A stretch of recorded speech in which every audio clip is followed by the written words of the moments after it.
Everyone, good morning. তো দেখো আজকে অনেকটাই ভোর ভোর ঘুম দিয়ে উঠেছিলাম, ওই 5টা নাগাদ। তো তখনও কেউ উঠেনি, দু একজন উঠেছিল।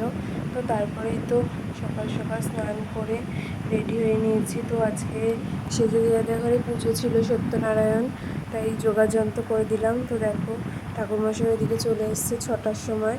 তো সব কিছু গুছিয়ে তো সবাই মিলে পুজোয় বসে গেছি।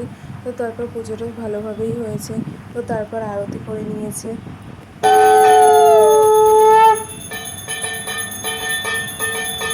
তো তারপর পুজো কমপ্লিট হওয়ার পর তো প্রসাদ দিয়ে দিলাম সবাইকে, নিজেও খেয়ে তো ক্লাসে চলে গেলাম।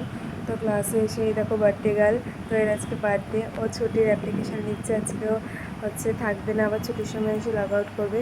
তো তারপরে তো কাজ করে নিলাম কম্পিউটারে।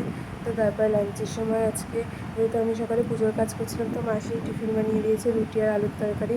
তো তারপরে দেখো আজকে আমার কাছে একটা নতুন সদস্য পড়তে এসছে। তো তোমরা কি কেউ একে চেনো?